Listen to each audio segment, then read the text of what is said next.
Assalamualaikum, sister. Sana tanggapin niyo po itong payo mula sa aking puso bilang kapatid mo sa Islam.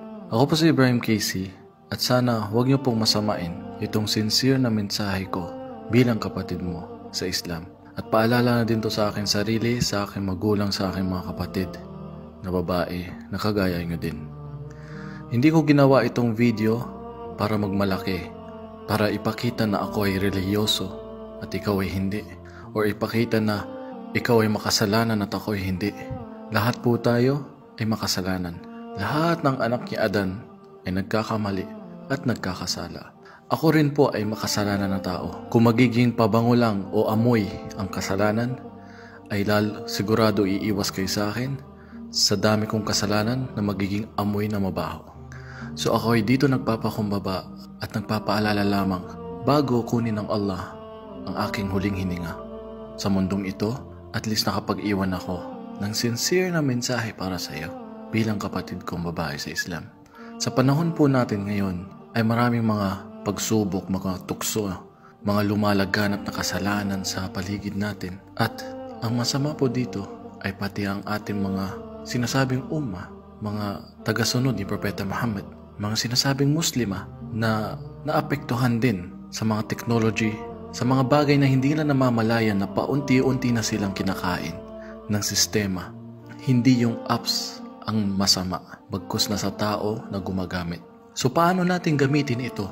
Tulad ng sinasabing TikTok. Ito yung nakakaiba sa lahat ng mga apps, na kahit mag-download ka pa lang at wala ka pang account, pwede ka na mag-scroll dyan ng maraming hindi matapos-tapos na pagsasayaw, tugtog, at kung ano-ano makikita. So, sister, sana pakinggan po natin. Ano nga bang kasalanan at nakukuha natin dito? Una sa lahat, ito ay pagsasayaw. So pagsasayaw natin sa harap ng mga hindi natin mahram, sa pagsasayaw natin sa harap ng mga lalaking hindi natin kamag-anak, kadugo o mahram, at may tugtog. Bukod pa sa tugtog ay yung aura mo.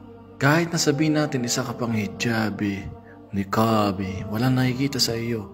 Pero ang pagsayaw mo sa social media at ipinapakita mo sa mga lalaki na parehas tayo nagkakasala. Yes, maraming lalaking nakakanood ng ganito. Pero kanino po nag-umpisa? Sa totoo lang po, kung nagkakasala ang lalaki sa pagtingin nito, paano pa kaya yung babae?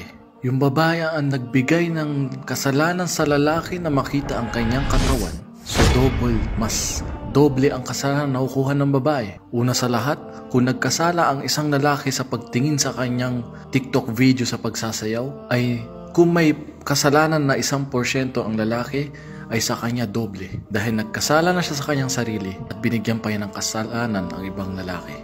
Tapos ano pa pwede mangyari? Anytime, sister, walang nakakaalam kailan tayo kukunin ng Allah. Walang nakakaalam kailan kukunin ng buhay natin. Kaya anytime, sooner or later, mamaya o bukas o after mo pakinggan ito, hindi mo alam na baka kunin ka ng Allah. At pag nangyari yun, may iwan mo lahat ito sa social media at walang katapusan na andoon yun at mapapanood ng mga darating na lalaking mga generation hanggat nandoon pa ang video mo. At kapag nasa libingan ka na, ilan kasalanan ang dumadagdag sa parusa sa iyo sa libingan, wala ka pa sa araw ng paghuhukom. Kalimutan mo muna ang araw ng paghuhukom, libingan pa lang ang pinag-uusapan, sa loob pa lang ng libingan. Ano magiging sitwasyon mo? Wala na doon ang nanay mo, tatay mo, kapatid mo, asawa mo, anak mo, lola mo, lolo mo.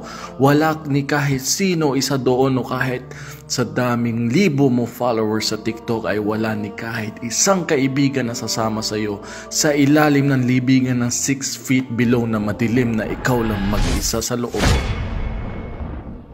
So ano, sister? Naintindihan niyo po. Sana po pagmuni-munihan natin ang sincere na payo na malasakit mula sa iyong kapatid. Tandaan natin ang mga sahabi, mga naunang mga Muslim na babae noon, kung gaano sila karangal, kung gaano sila kalakas sa Islam, mga inambag nila sa mga mananampalatayang Muslim. Si Khadija, asawa ng propeta, lahat ng kayamanan niya tinulong niya sa propeta. Si Fatima, anak ng propeta, kahit pagod na sa bahay, ginagawa ang the best niya dahil ang asawa niya busy sa kapagpapalaganap ng Islam at sa pagtatanggol sa Islam.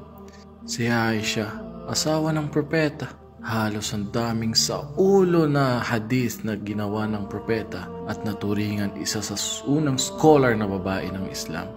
Mataas ang Islam sa babae at hindi kayo basta-basta na object lang na katawan na pang-display sa mga lalaki. Ikaw ay Muslima. Huwag mawala ng pag-asa.